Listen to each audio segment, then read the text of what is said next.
اعوذ باللہ من الشیطان الرجیم بسم اللہ الرحمن الرحیم وبہ نستعین لا حول ولا قوة الا باللہ العلی العظیم۔ ماہ مبارک رمضان کے آخری ایام، یقیناً یہ ایام مومن کے لیے بہت اداسی کے ایام ہیں کہ ہم بہت تیزی کے ساتھ اس مہینے کے آخری لمحوں میں داخل ہو رہے ہیں۔ اس خدا کریم نے ہمیں اپنا مہمان ٹھہرایا اور خود رب اکبر ہمارا میزبان بن گیا۔ اور کتنا خوبصورت جملہ خدا نے کہا کہ الصوم لی وانا اجزی بہ، کہ روزہ میرے لیے ہے اور میں خود روزے کی جزا بن جاتا ہوں۔ اگر بھوک و پیاس کے بدلے میں خدا مل جائے، میرے خیال میں اس سے بڑی نعمت اور اس سے بڑی برکت کوئی نہیں ہو سکتی۔ لہذا اس ماہ مبارک رمضان میں چونکہ خدا خود جزا دینے والا ہے، یا خدا خود جزا بن جاتا ہے، خدا کہتا ہے مانگو جو مانگنا ہے۔ اور ہم نے دعائے افتتاح کے ذریعے خدا سے خدا کے ولی کو مانگا ہے۔ یہ دعا افتتاح بڑی عجب دعا ہے۔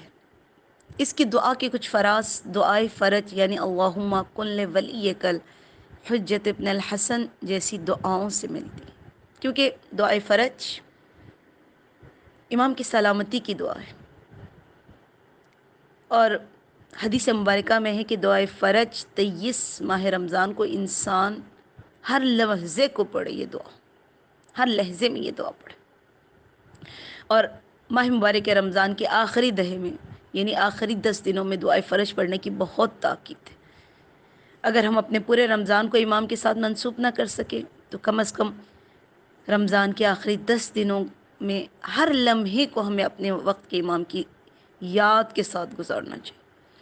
اس یعنی میں دعائے فراز کا وہ جملہ جس میں ہم امام دعائے افتتاح کا وہ فراز جس میں ہم امام کے لیے دعا کرتے ہیں، بڑا عجب فراز ہے۔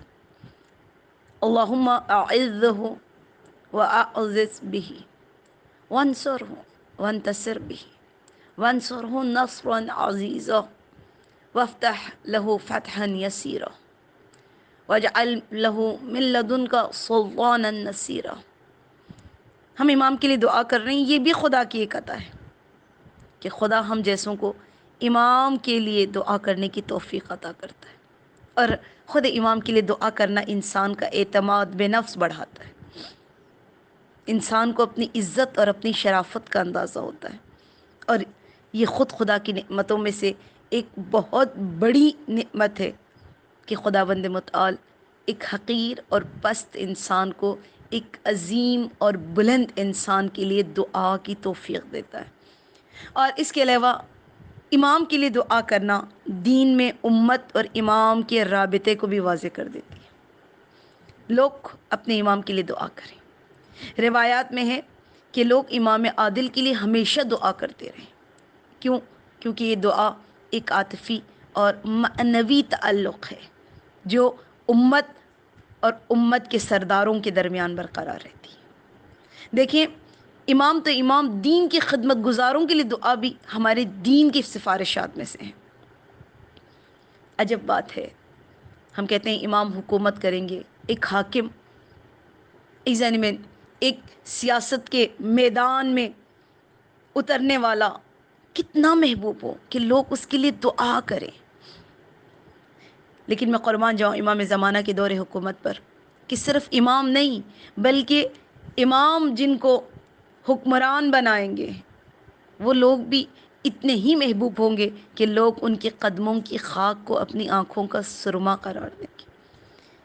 مولا علی علیہ السلام فرماتے ہیں کہ امام کا حق ہے لوگ اپنے امام کے لیے دلسوز ہوں، ان کی موجودگی میں بھی اور ان کی غیبت میں بھی۔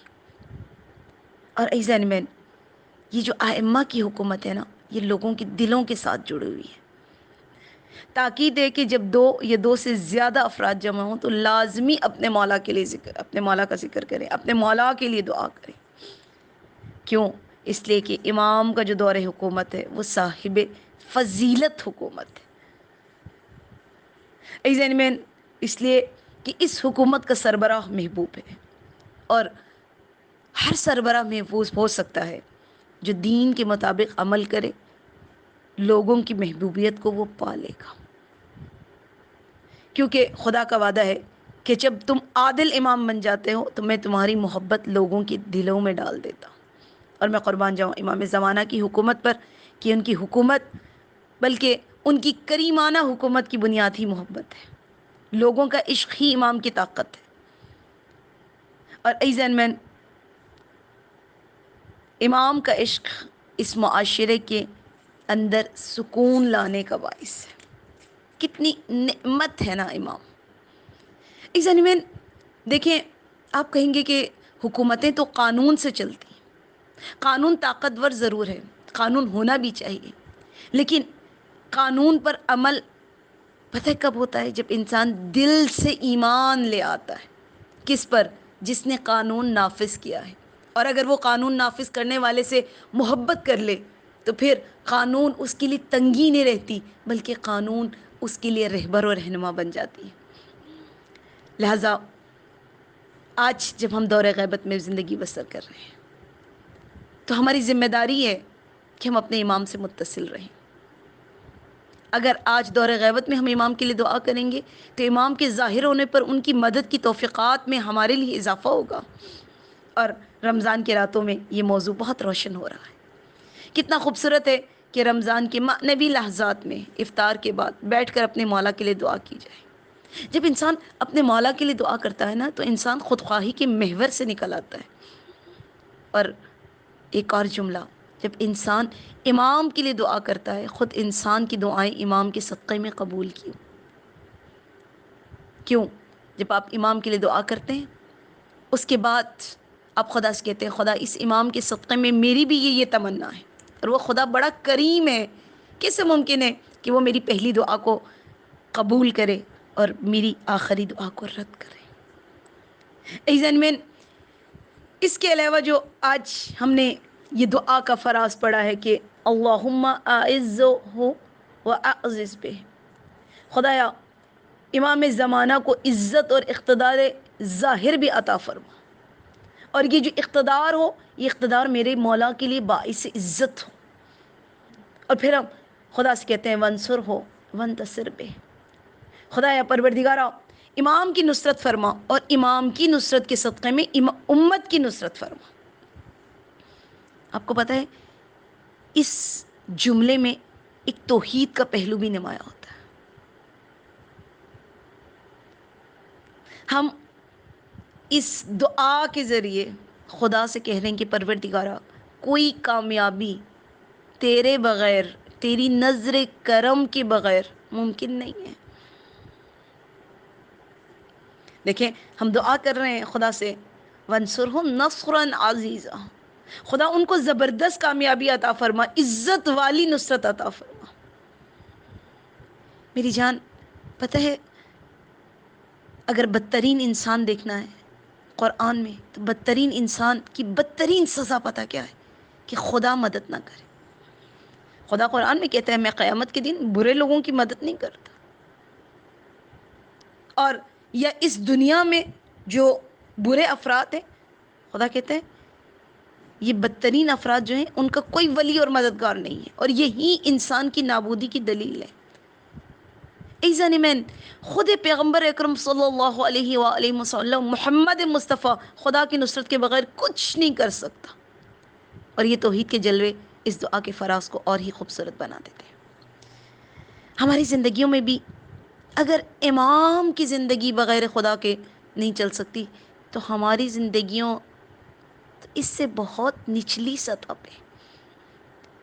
لہٰذا ایک بات کا یقین کر لیں کہ ہماری زندگیاں بھی خدا کی مدد کے بغیر نامکمل ہیں، اور ہماری زندگیوں میں خدا کی مدد کے بغیر کچھ بھی کرنا ناممکن ہے۔ دیکھیں شب قدر میں جب تقدیرات رقم ہوتی ہیں کہا جاتا ہے کہ بعض اوقات ان تقدیرات میں رکاوٹ خود انسان بنتا ہے، کیونکہ خدا نے تقدیرات کے ساتھ جوڑ رکھا ہے کہ اگر انسان صاحب عمل ہوگا تو پھر اس کی تقدیر بھی یہ نعمت ہوگی۔ لیکن ایزان مین اس کا مطلب یہ نہیں ہے کہ ہم خدا کی ہر نعمت کو اپنے اعمال کی وجہ سے سمجھیں۔ بہت سارے افراد ہیں جب ان کے اوپر نعمتیں برستی ہیں وہ سمجھتے ہیں ہم اپنے اعمال کی وجہ سے نعمت پروردگار کا حقدار ہوئے ہیں، یعنی اپنے اعمال پر بھروسہ کرتے ہیں۔ نہیں عزیزان من، سب کچھ اسی کے ہاتھ میں ہے۔ اگر اس کی نظر کرم نہ ہو تو ہمارا عمل غارت ہو جائے، اور اگر اس کی نظر کرم شامل حال ہو جائے تو وہ ہمارے مختصر سے عمل کو، قلیل عمل کو کثیر میں تبدیل کرتے۔